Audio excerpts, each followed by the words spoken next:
Bonjour Toby Nathan, vous êtes ethnopsychiatre, vous êtes auteur de nombreux romans et essais. Je vais en citer quelques-uns, romans. Les âmes errantes, Les secrets de vos rêves, Ce pays qui te ressemble, Ethno-roman qui est prix Femina Essai 2012.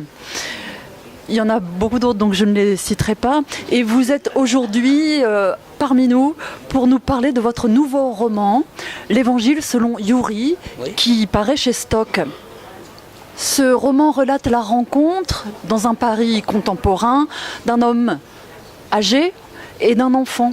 Comment se rencontrent-ils, ces deux-là ? Alors, c'est un psychiatre, hein, donc c'est un psychiatre, mais il est à la retraite, il arrête ses activités, il se désintéresse un peu du monde. C'est un ethnopsie, c'est-à-dire qu'il s'occupe des migrants en fait, hein, et donc il voit arriver dans le centre où de temps en temps il continue à faire des visites, et il voit arriver un petit Rome qu'on a ramassé sur le trottoir en train de faire la manche, un petit Rome, un enfant qui a 8, 9 ans, 10 ans peut-être.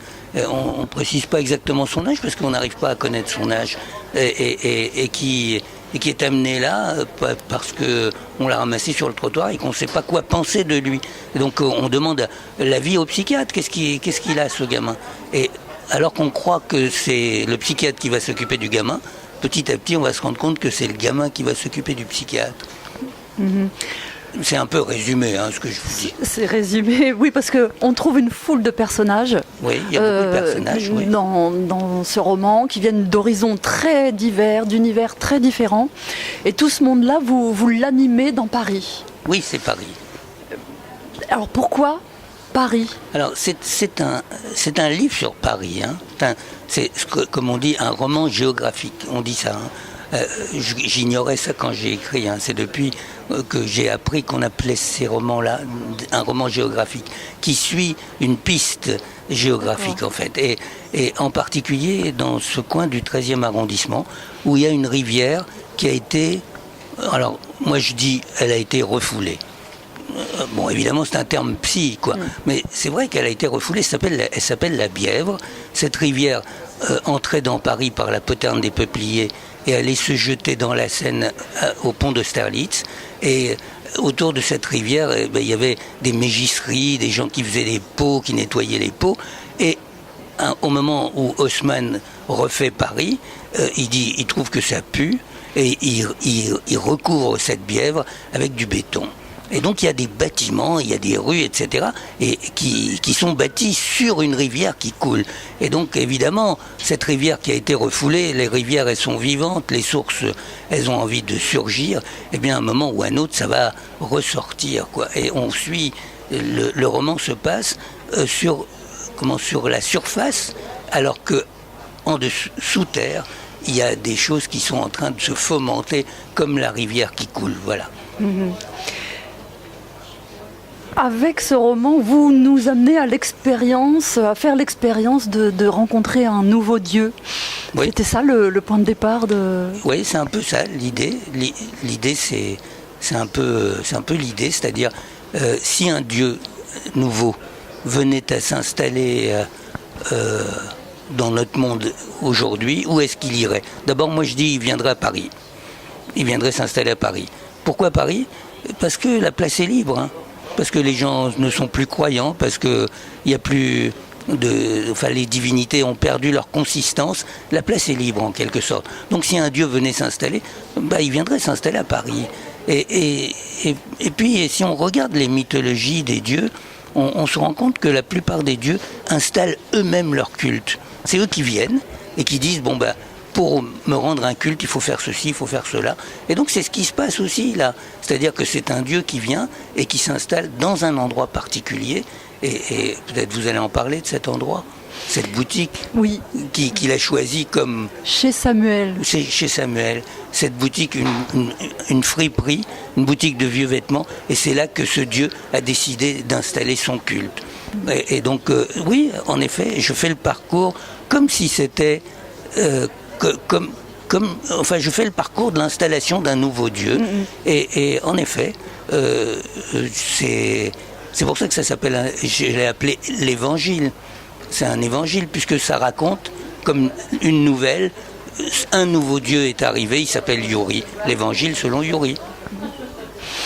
Élie, donc le narrateur qui nous accompagne dans cette lecture de cet évangile selon Youri, emprunte-t-il à vos expériences ?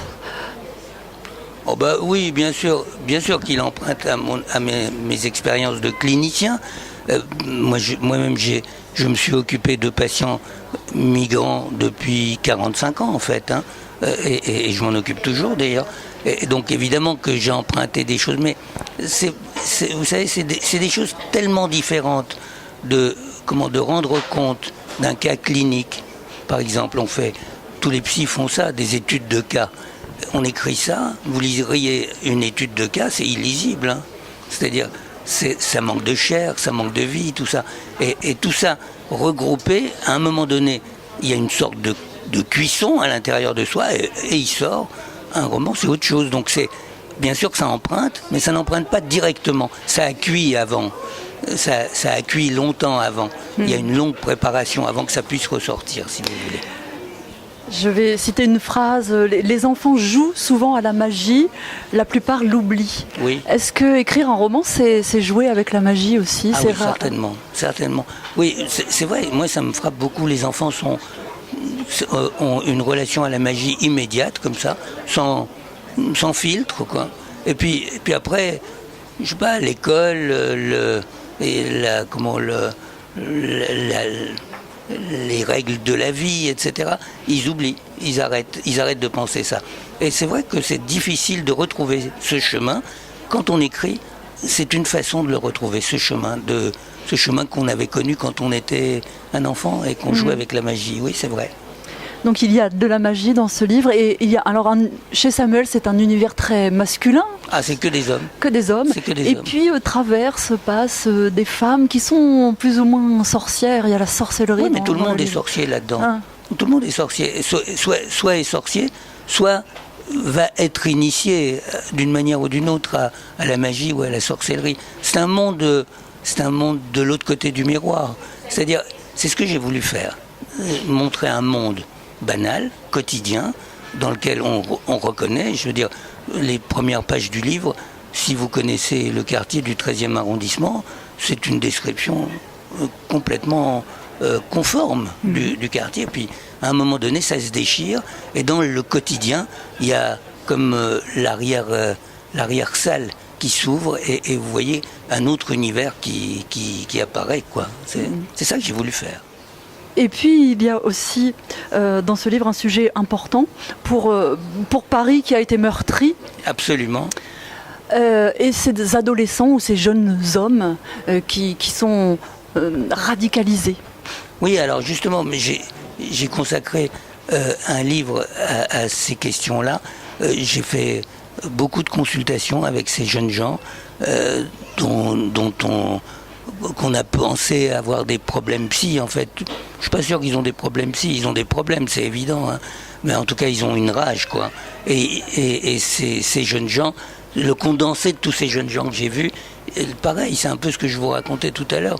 Et ils m'ont habité, et ils sont ressortis par un des personnages du roman, et que j'arrive dans le roman, mais c'est un roman, hein, j'arrive à retourner et à lui faire abandonner son idéologie mortifère pour une autre, en fait, on va dire, qui vienne nous rejoindre, en fait. Voilà, c'était ça l'idée. Et ce personnage-là, c'est un des personnages du roman, oui. Pour terminer cet entretien, quel livre ou quel auteur aimeriez-vous partager avec vos lecteurs? Alors, il y a un nouveau livre qui est sorti, que je trouve formidable. C'est un livre de Stefan Hertmans, qui s'appelle Le cœur converti, et qui raconte... c'est un roman, hein, et qui raconte un roman dans une guénisa, c'est-à-dire un cimetière pour vieux parchemins sacrés. Parce que les vieux parchemins sacrés, on ne peut pas les détruire, on ne peut pas les jeter, on les enterre dans un cimetière. Et donc là, on retrouve et des parchemins et des histoires. C'est un livre formidable. C'est Stefan Hertmans, je le conseille à tous et à toutes. Merci beaucoup, Toby Nathan. Merci.